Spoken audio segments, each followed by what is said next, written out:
Are you seeing a lot of that? Are you seeing a lot of fraud right now? Just people signing off contracts that they don't, or on properties they don't own? Initially. Referrals. I literally have 2 of those. Move on to the next one right away. Yeah. Because it's scary. And the I minute agree. you I totally change agree. People will go to real estate agent because they have a real estate license. What? You know, what do you mean? Common sense. It's not common.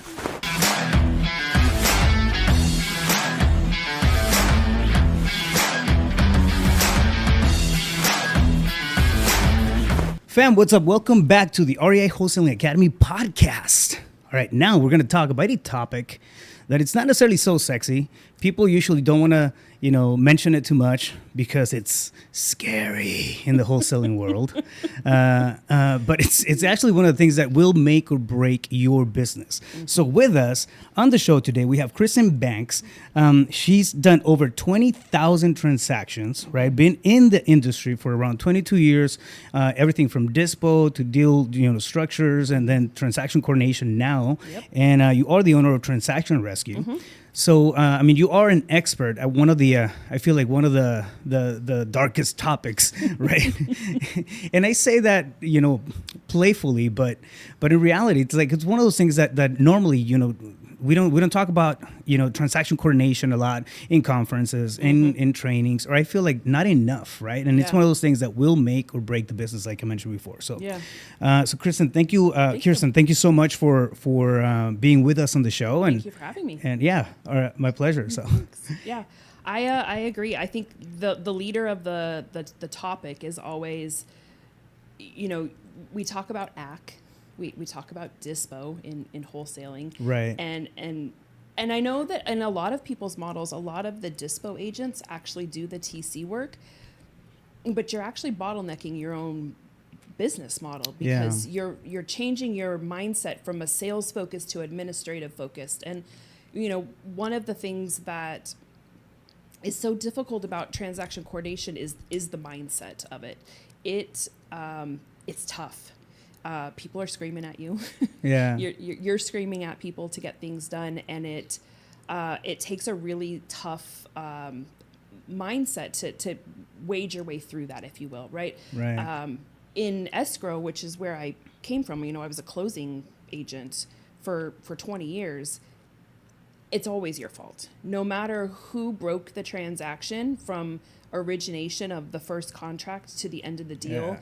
In escrow, you learn to take the accountability for it. It's always your fault. And so you have that onus. And I think when I transitioned, not realizing how I was going to put the two things together, it was really easy to slide into that assertiveness of it's always my fault, but I'm always going to stand up for the client now. And in escrow, I didn't have that. I didn't have to stand up for the client. But now, as a transaction coordinator, I get to stand up for the client, and I'm a little bit more rough around the edges, if you will. I've had some rough conversations and some rough interactions, and I don't mind being that person. I know that's not who I am at my core when I'm not doing this, but it's the role I play in order to get the deal across the finish line, because I care enough about the client's bottom line to make sure that they get what they set out for. And there's a risk, especially, when clients are double closing. Yeah. I've had some doozies recently where, the double close is on the line and they've already closed on the A to B. And if they don't close on that B, they're out the money. Yeah. And I won't have that, rest on my shoulders. Well, there's a lot to unpack there, right? You come from a background of the escrow process, which is, I feel like to be a good transaction coordinator or an effective one, you have to understand the entirety of the thing, not just okay, this is how you prep the contract, how you send the contract for e-signatures, and see it from like the wholesale company side, right? Mm-hmm. There's also this other side of the escrow process where you can catch red flags when before problems, I feel like before they even arise. Yeah. And having know-how in that whole space is going to help you be a better transaction coordinator on this side, because you can help prevent a lot of that stuff. For example, working right ahead of time to compile documents together. Mm-hmm. It's one of the things that I just through the years I started to fine tune in the business, where my acquisitions process started to get loaded up with additional, things that we were going to need for 𝗕𝗃, right? And then before we get to 𝗕𝗃, so we don't wait, we don't waste a lot of time. And there's a lot of pieces, right, that end up in the transaction coordination portion of the process that you normally don't see unless you're having an issue with it, or I mean, worst case scenario, you already lost the deal because of an issue like that. So. Yeah, I agree. We talk about wholesaling being a fairly low barrier of entry, right? And it's typically marketed, if you will, to sales and marketing, and that's really what wholesaling is. If you really break it down, it's sales and marketing of a contract, right? The issue comes in that then we have a lack of understanding of a real estate transaction, and that we still have to get it closed, and that a contract actually means something. It's not just a signature on a piece of paper, and that there is a correct way to sign it and a correct way to draft a document. And when we are flooding the market or infiltrating the space with young entrepreneurs that are coming up, that are influenced or have, had exposure to it through working on a team of somebody who's, established, those things go by the wayside. And one of the things that I've most enjoyed about this opportunity is the ability to coach those young entrepreneurs, those young wholesalers coming into this space, to think about how they're locking up their deals, how they're drafting documents, and having the ability to teach them about a transaction while still taking care of it for them so that they can focus on the next contract. Right. I have a lot of students that will be okay with doing 3 deals a month, 5 deals a month, or one. What's your threshold? Like, where do you think somebody should, okay, cool, I'm going to outsource to a transaction coordinator or bring in an in-house or hire, for a 𝗕𝗃? First deal. When you lock your first deal up, I don't think you should 𝗕𝗃 it. I think you should go get your next deal. And the minute you change your brain to getting that deal, you've lost all the momentum in your KPIs, in your dials, in your talk time, in your sales posture, when you could have just handed it off for a fraction of the cost. Not to talk pitch, but when I set up the structure of this model of 𝗕𝗃ing, we did it so that we could keep that low barrier in mind, so that there wasn't a lot of upfront cost for a brand new wholesaler maybe locking up their first deal, but needs to hand that deal off so they can go get the next one so that they can keep it going. So we kept that in mind when we thought about how to price things and how to structure them so that in the end they don't actually pay for it. The cost gets handed off in one fashion or the other, depending on. It becomes a wash. Tricks. Yeah, it's a complete wash. Yeah, and it's more enticing to them to keep their mindset in sales and marketing and focused on either acquisition or disposition, or doing both if they're straddling both lines as a one man.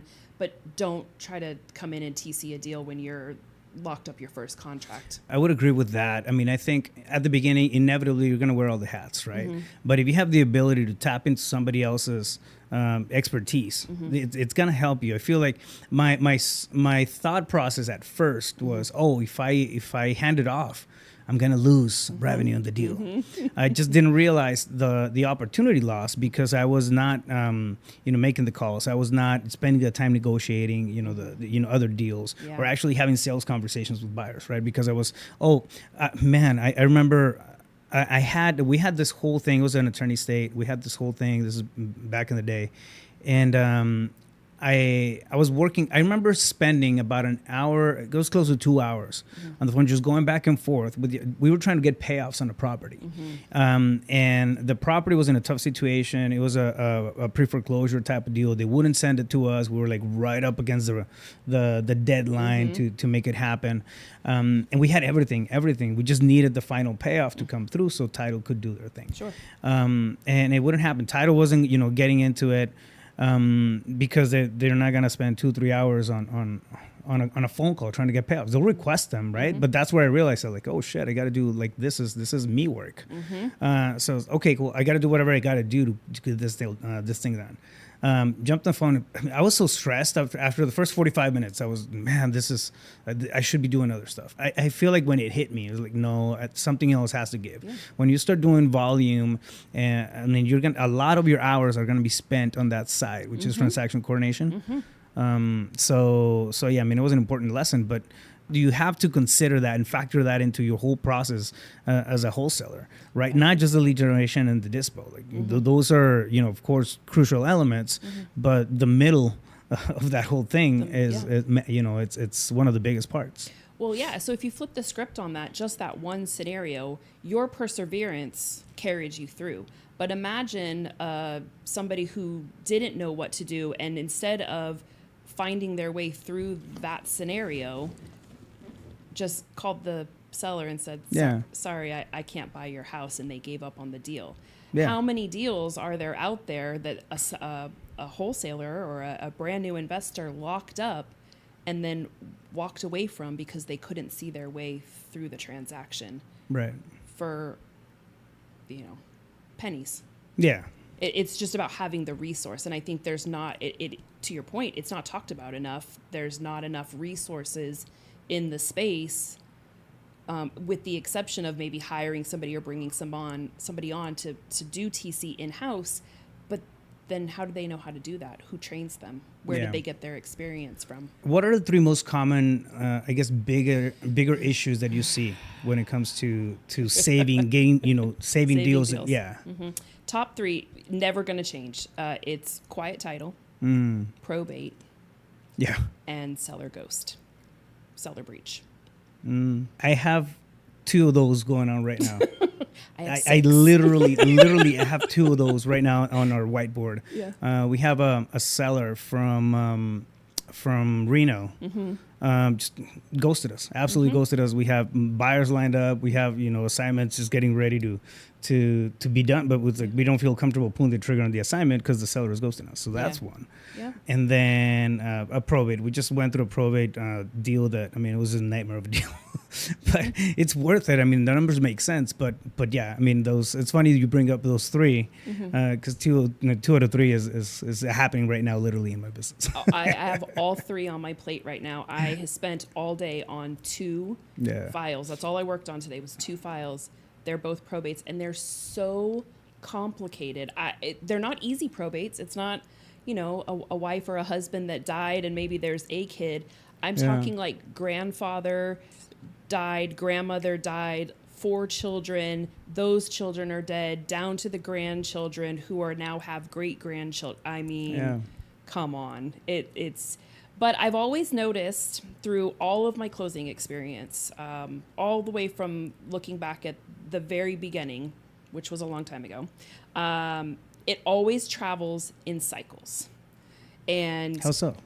I've just always paid attention to the trends of problem files, and I don't necessarily say that I could relate it to what's going on in the marketplace, but I will always have a rash of foreclosures. Or, we had short sales forever because I did a ton of, closing short sales. And then I was the iBuyer queen, closing all the iBuyer stuff. And then, within that, once they got through the general market or the easy market, then all of a sudden, came the problem sellers that were like, oh, maybe I'll sell my house to you for cash and thinking that the iBuyer is going to solve the problem. And no, I'm going to solve it at the end of the day.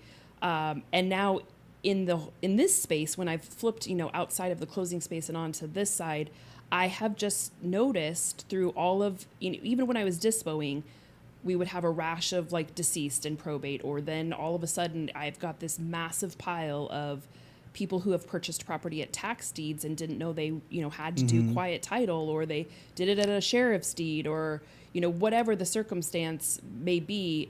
It's like they always come in clumps, where those are all of the sellers that I'm dealing with at one given time. It's just, that's interesting. It's just always been that way for me.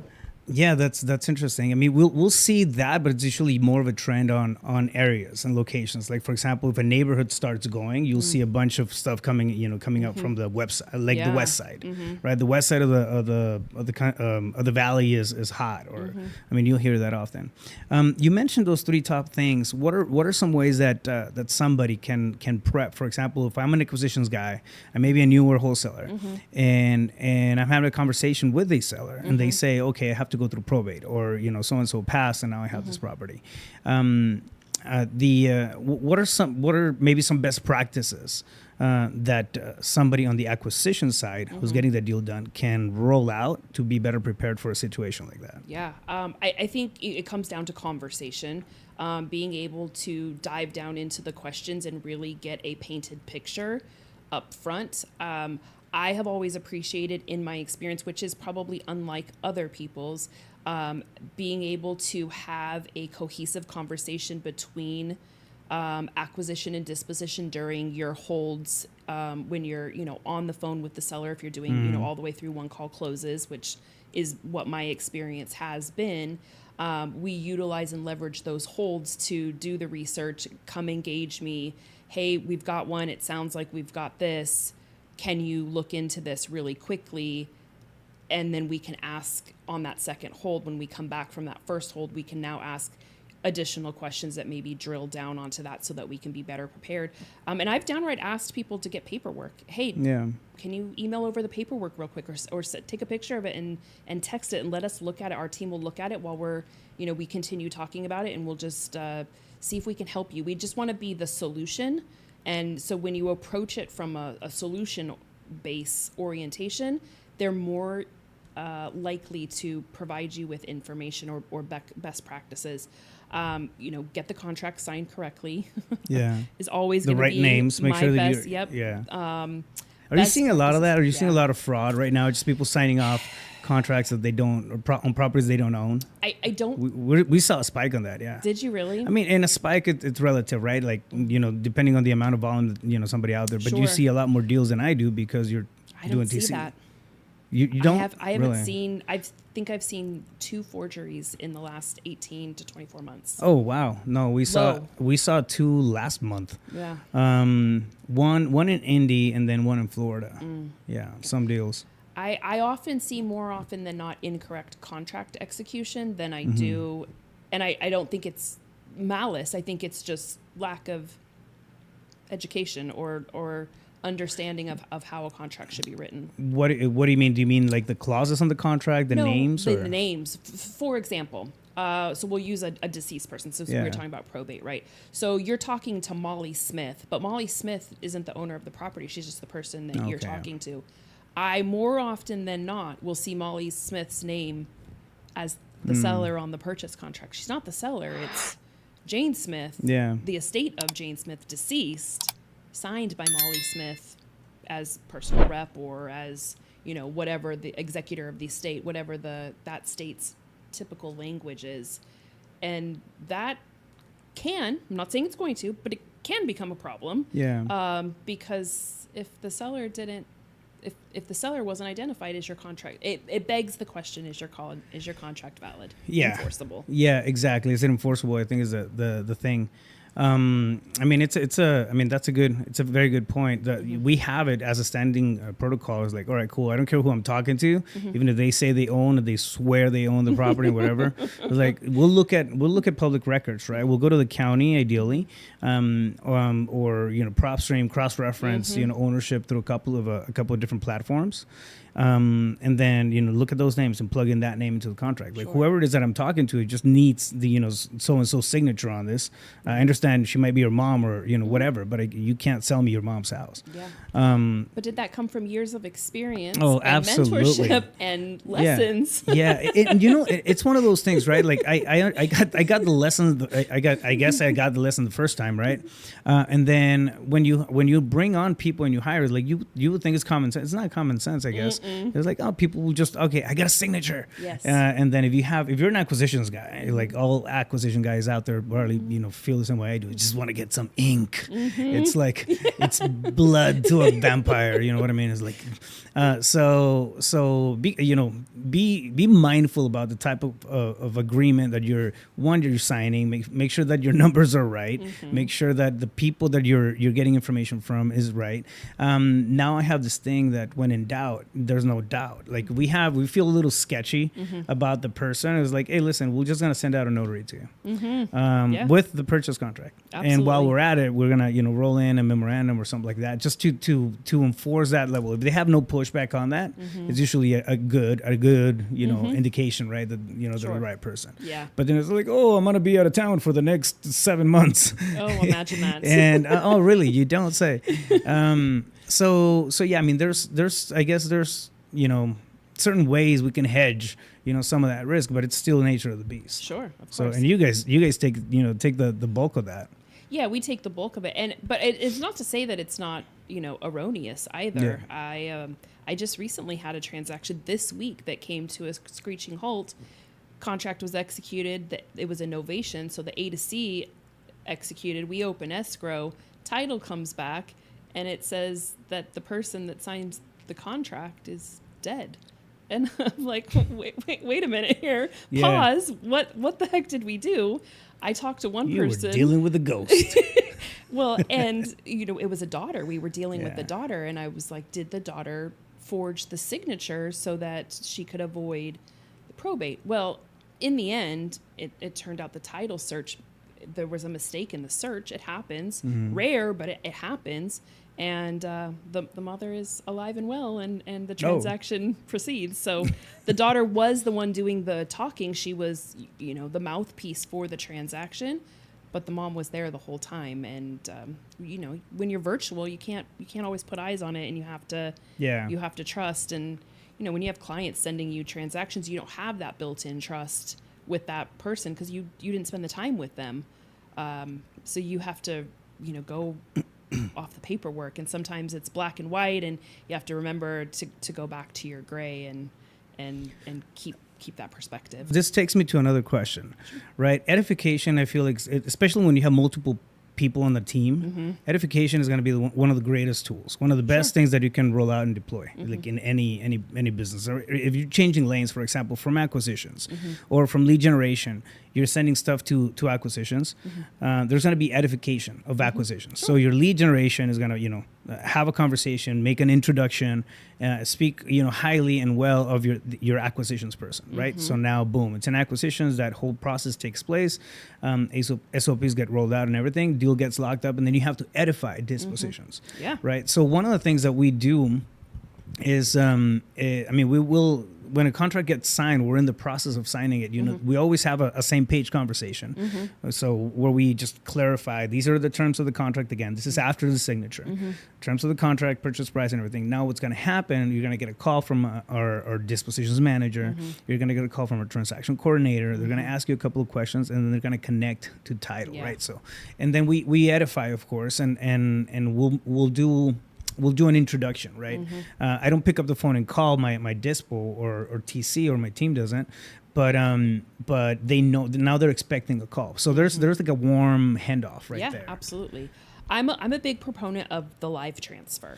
As when I was running dispositions, our operation did everything by live transfer, and we did it on purpose. We did some testing. We came out with a 98% success rate of contract to close with a live transfer. So every transaction that fell off from a seller ghosting was because they didn't get a live transfer when we went from acquisition to disposition. That's huge. And so I took that, and I've talked a lot about it with my clients, and I took that model, if you will, and I offered it to my current clients. So my clients have the ability now to do a live transfer to me from their dispo directly to me by using my API link to load the contract in, and it's fast enough that I can take a live transfer. And the goal is for those that want to utilize that, to have that live transfer function within their acquisition to the direct to the TC, so I can coordinate photos and access before I warm transfer it to _𝗏𝗏. Yeah, there's always ways to optimize, right, the entire process. What are some? I mean, you've done a lot of deals. You've spent a lot of time, solving people's problems. It's essentially, a good transaction coordinator is a problem solver. Correct. Right. And what are some? Give me maybe the perhaps 3 to 5 best practices to keep in mind for all the TCs out there. Best practices for acquisition and dispo. No, handing to TC or no, as just as a TC. As a TC. As a TC. Right. Best practices. One, I think accountability is the number one. I approach every file as if it was my own, as if that paycheck at the end of the day was going to belong to me, even if it doesn't. Having an extreme amount of accountability will keep your focus on how to close that transaction in not only a professional manner, but also when you have to come in as the enforcer and the coordinator of chaos, which I so often have been, nicknamed. I'm a professional firefighter, all of the funny nicknames, right? Paperwork. Know your paperwork. Understand. Don't just know it. Like, understand what paperwork is and what the contractual clauses that we put in our wholesale contracts, what they mean and what their consequences are, but also what their leverage is. I would say one of my downfalls is I often get frustrated and have to take a step back in perspective to understand that these guys are using a mentor's contract and they don't understand the contract that they are pitching. They just know how to pitch it. They don't understand it. Like, it's one thing to pitch, it's one thing to comprehend. I have full training sessions intentionally for the contracts, and for that same reason. It's like, I already, and students have told me like, I already have the contract. Like, they feel it's redundant, but it's not. You may have all the verbiage. You need to understand how the thing works. Yeah. The funny thing about a contract too is that, and this may be a little bit of a tangent, but the contract itself becomes your closing tool. It's a really, really good closing tool. It's a really good sales tool when you're going through somebody and going through all the clauses and breaking everything down. Anyways, I just wanted to do a little segue into that. But you're absolutely right. Understand what kind of document you're putting your signature on, right? Yeah. Third best practice, and I will die on this one for real, is a title partner. My clients use my title partner. Because I've vetted my title partner. I have a working relationship with my title partner, and I can communicate with my title partner and ensure that what I say goes. What I need to happen is going to happen. You can push it through the finish line. Correct. By title partner, you mean an escrow officer? Correct. And the insurer. Like, I have a relationship, and I have multiple relationships, but I have a primary. And it is often a cold day in 𝗕𝗏𝗏𝗃 toothpicks before I will let a buyer choose their title partner. And I don't care if it means that I'm telling them that they're not the buyer. And I have told people, then you're not my buyer for this transaction, because in order for me to ensure that this transaction can get done, it's my title partner. And you're more than welcome to talk to them. That's completely fine. But at the end of the day, these are the people that I have a working relationship with, and they close transactions the way I did for the last 20 years of my life. And I know that they understand how to get these transactions done. How do you build those relationships? I'm curious now.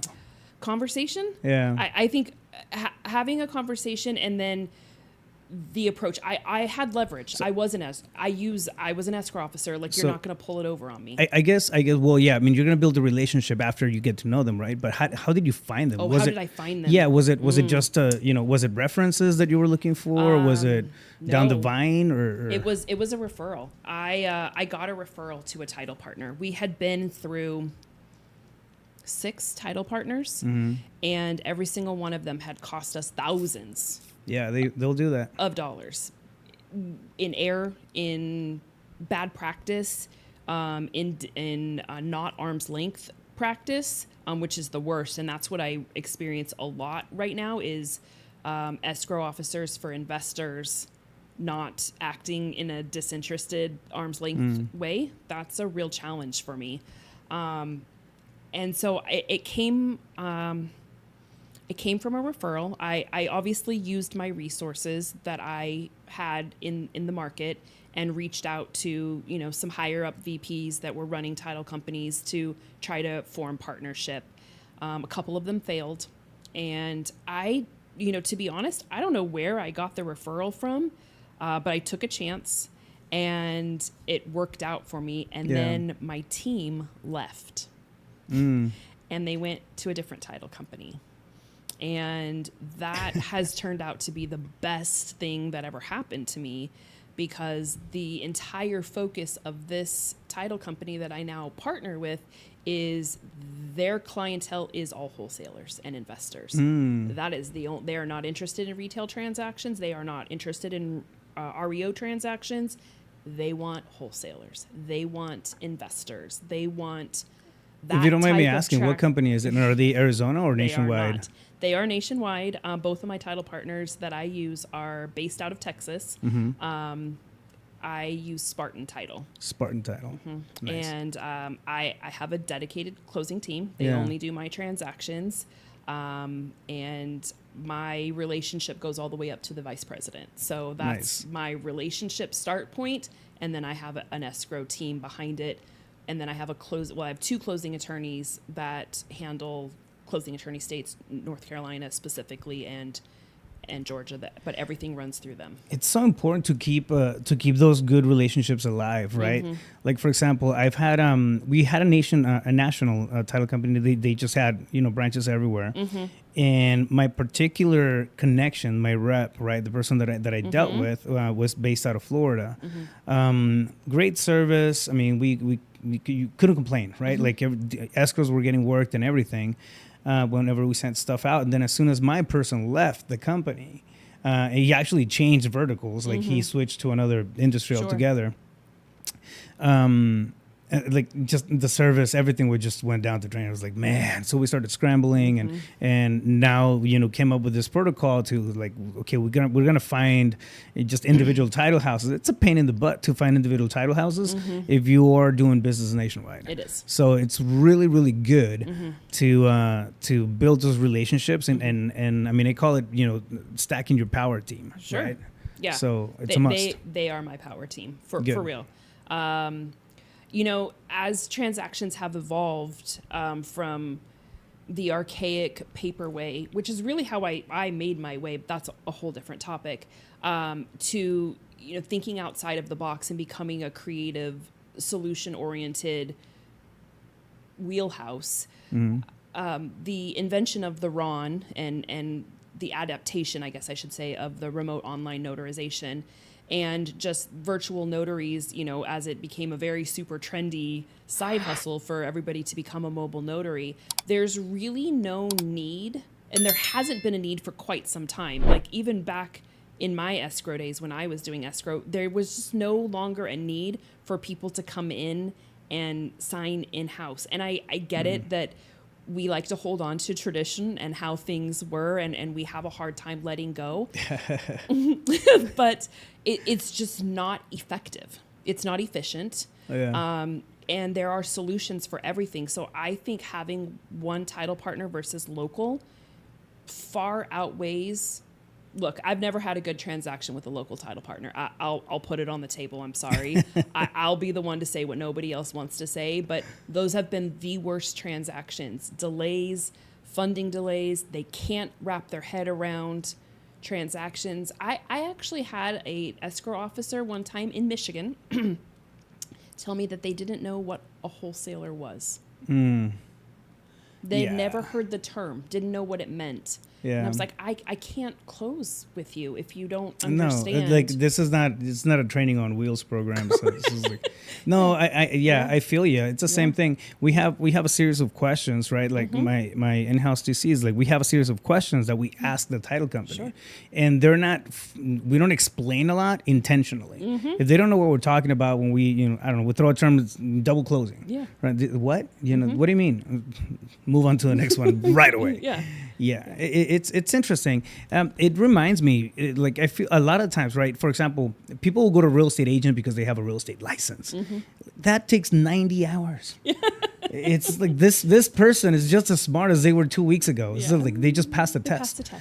So it's something similar, right? Like because somebody sitting on that seat, you normally want to just automatically grant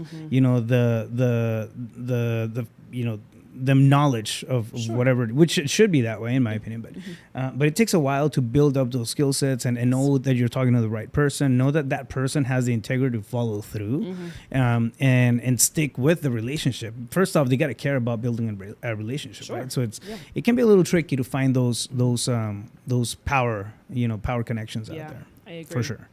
And then when it's reciprocal, it's always, when it's a two-way street, it's not just me giving them business, but then they return the business. Right. That's when you have your team. Like you have people that care about or can refer back and forth. It's a win-win. Yes. Yeah, because they don't want to go through all the stuff you go through. No, they want me to be the buffer to take the punches, and they come out the hero. I mean, the better you work, the easier their job is. For sure. Right. So and vice versa, which is interesting. So it's very symbiotic. I like it. It's a good one. Title. So best practices. So we did title. Title partners probably should be number one, but accountability has to be there. Paperwork. We talked about contracts. And then I think the rest of it is systems and processes and critical thinking. If you cannot problem solve outside of the box, I don't know how you actually do life, but you'll never make it as a 𝗙𝗂. It's the first thing that I ask in interviews, even when I'm hiring or when I was hiring, on acquisitions or dispositions in that prior role. I'm asking questions. The first thing I'm doing is, can you think outside of a box? And going back to real estate agents that pass the test, the real estate agent is taught to live within the box. Yeah. And that's why we butt heads so often with them, I think, or sellers, they cause friction because they are not taught how to think outside of the box of a traditional, let me list your property, you fill out this document, and I go do this. Right. It's like sheep. Right? Like, where's the lion in there? And when you get the lion, I have some great relationships with some brokers, and I typically, when I'm vetting for agents to work with in 𝗬𝗏, I'm going for brokers because they're typically the lion. For example, if you're a broker, you have to be in the business already at least three years, vetted transactions, and once you go through those battle scars, I feel like you understand how it works, right? So it's one of those things that I feel like the experience. For example, you were talking about your character not being the bad guy, right? But yet you wear that hat whenever you have to because that's your role. Yeah. When you're in the vertical, I feel like for long enough, which is real estate, you realize like there's certain ways of doing things. Like my patient is not gonna be try to test it over here. Like this is gonna happen, right? And I need the right person for that. Sure. I totally agree. I think that's it. So recap. Accountability, contracts, paperwork, title partner. Yeah. Critical thinking.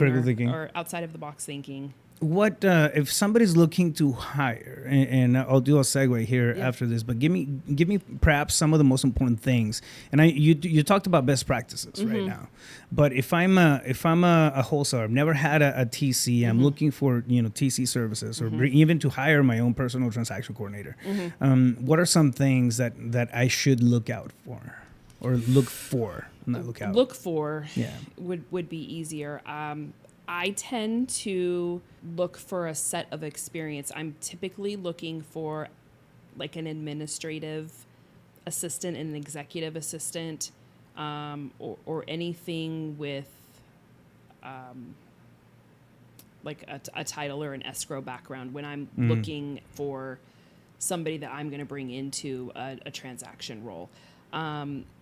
Simply because it cuts the curve a little bit. Either they understand something, or they have enough organizational skills and technical skills that they're going to be able to pick up on the real estate nuance while applying previously established or mastered skills.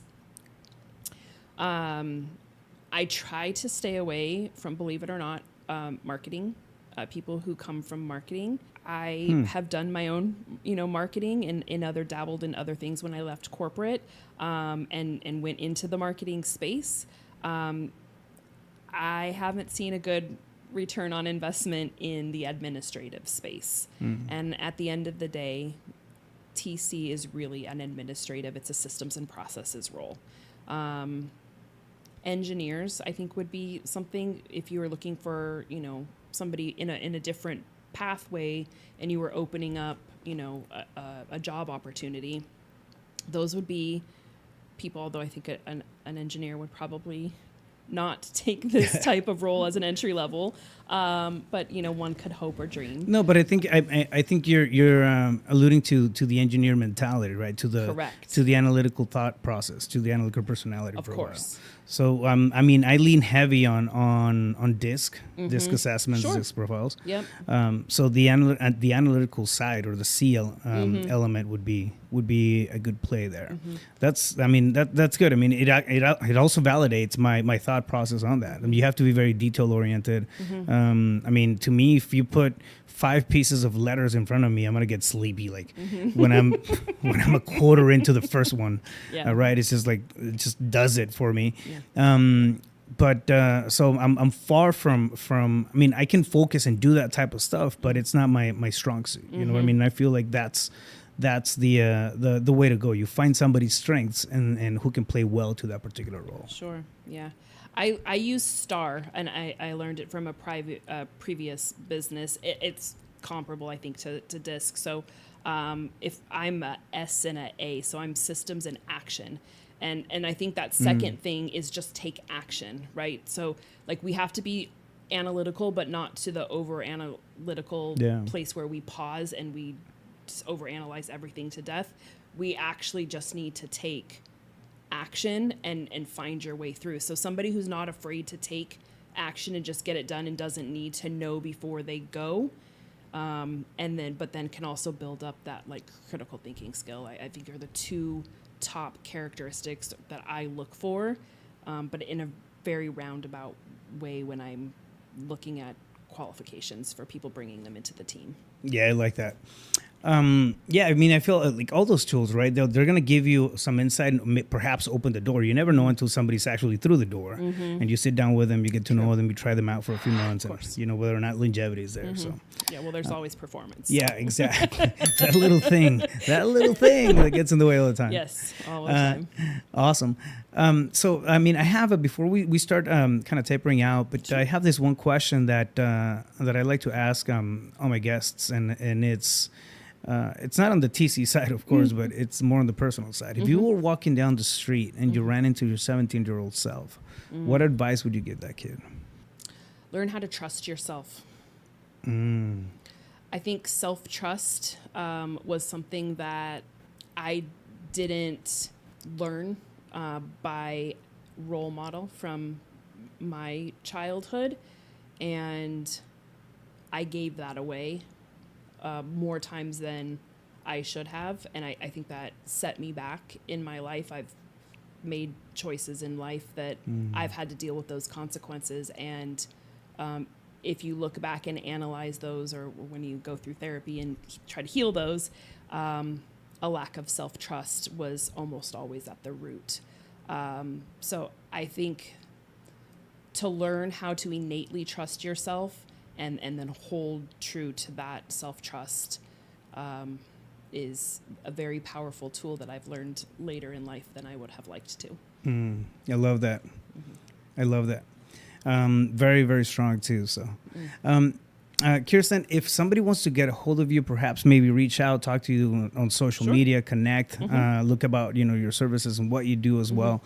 What is the best way to get a hold of you? Instagram is really the only platform that I'm actively on, and then my website. Website will get you straight to me. Book a 30-minute free strategy call. We'll just chat about options, resources, or just chat about where you are. And what's that website? Website is www.transactionrescue.com. Transactionrescue.com. We'll have that on the show notes as well. Perfect. Perfect. And just to kind of recap on, Sure. on what you do on services, can you give us a little bit of a rundown? Sure. Yeah. Absolutely. So I offer 2 ways to work with me. Well, 3 ways to work with me. One on a retainer based. So I don't do a subscription model, but I do a singular retainer with a volume attached to it, with a discounted TC fee that is paid at closing. The other way to work with me is for the entry level. We do a la carte transactions. So you have 3 different a la carte transactions depending on the type of transaction that needs the TC work done. And then the last way to work for me is on more the consulting and rescue side. So these are my a la carte services if you need affidavits, breach packages, coordination for just strictly probate, quiet title, or you just don't know what to do and how to get yourself out of a situation and you just need to talk to somebody, then that's available in my a la carte services. Awesome. Thank you so much. you. I think I'm gonna have to talk to you offline about a couple of deals that I'm dealing with right now. We can take that offline. So, Kirsten, thank you so much Thank you for stopping by, sharing your wisdom and spending time with us here on the podcast. Absolutely. So, Thank you. fam, until next time, we'll catch you later. Stay focused. You got this.